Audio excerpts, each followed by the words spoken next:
All you have to do is call them. All you have to do is call them. Your ancestors know who you are. They knew who you were before you became you.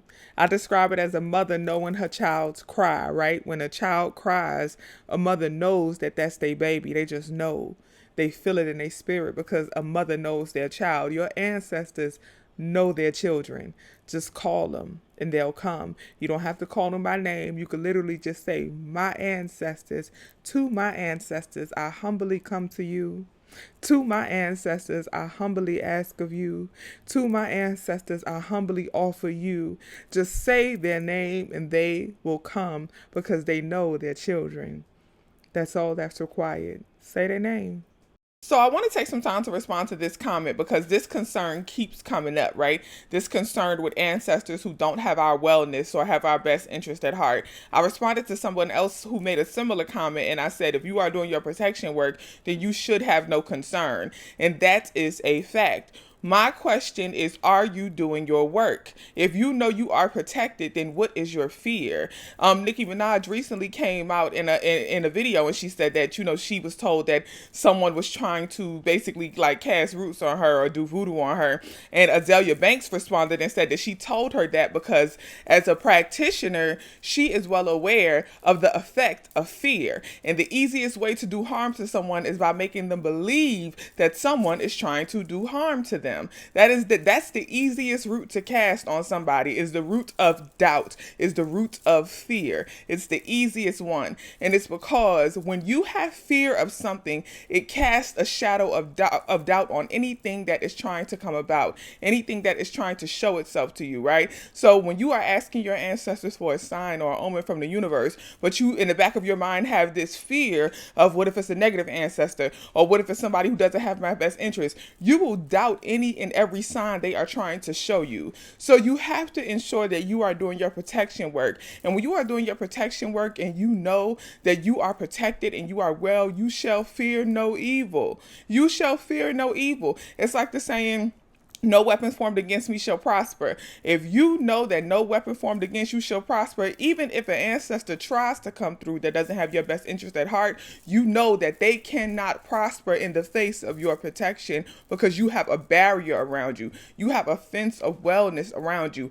Nothing or no one can touch it that is not of your highest supreme energy. You have to trust that. Do not allow this fear of ancestors who are not well, or even people who are not well, people who want to do you harm. When you fear that, you are doing yourself harm because you are then casting a shadow of doubt on any and everything you have ever done for your wellness, including your protection work. So if you are doing your smudging, if you are taking your spiritual baths, if you are cleansing your home and laying your salt down, if you're doing your altar work, if you know that you're doing your work to protect you, what are you afraid of?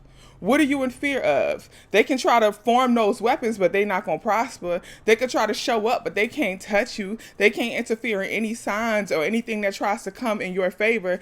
They cannot mess with anything that is in alignment with your wellness if you are doing your work. Okay?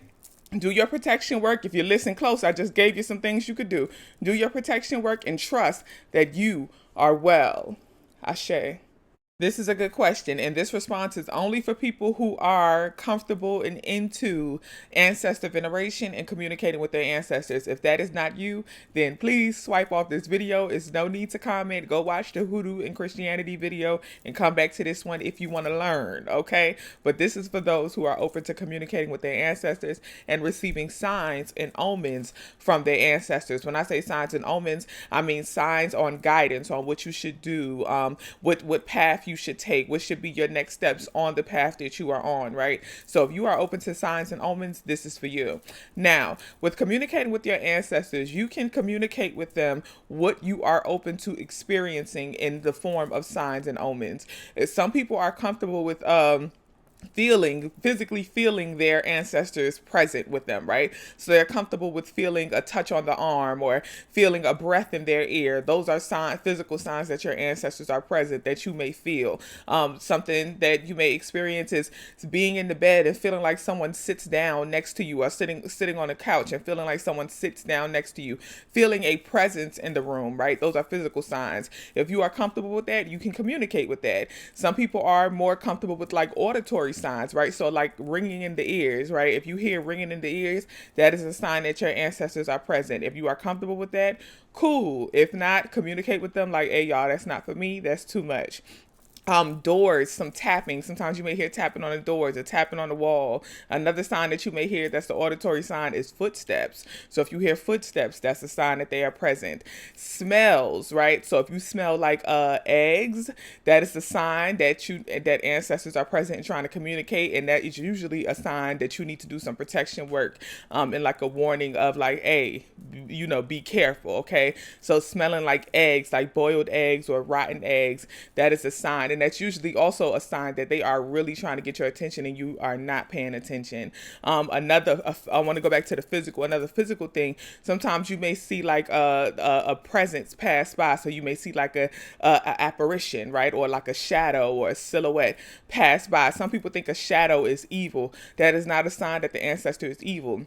That could just be a sign that ancestor is present, whether on either side. It could be a sign that an ancestor is present, seeing the shadow or apparition. Again, the auditory signs, the ringing in the ears, the tapping, all that stuff. Some other things you may see is the flickering of the lights, or playing with any type of electricity, any type of current. So batteries going out, or something like a remote or something working on and off constantly, even if you just change the batteries, those are signs. But communicate with your ancestors what you are open to and how you are open to receiving your omens, especially like out in nature, having plants and different bugs attract to you.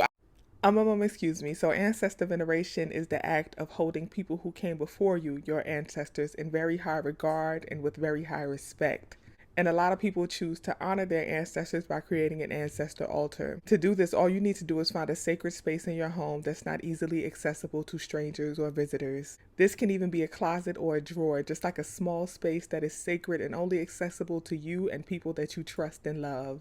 Now, in this sacred space, you want to place a white cloth, a glass or jar of purified water, a white candle, it doesn't have to be lit, a piece of fresh fruit like a lemon or orange or apple. You can also place any herbs you desire like basil, rosemary, or palo santo, a closed piece of candy like a peppermint. And lastly, something that represents the ancestors that you desire to venerate. If you have it, it can be a picture, a book, something that they gave you, anything that's sacred that represents your ancestors. And you just want to visit this space every so often whenever you think of your ancestors and just give them thanks and honor them. It's like a special offering place in a sense. Whatever your spirit leads you to say and do at your ancestor altar, do it. Pray, meditate, chant mantras, say things you're grateful for. Just do what feels well and feels right in the moment.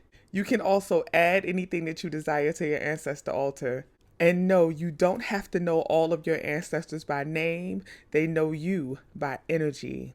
Honor your ancestors. I hope this helps. Much love.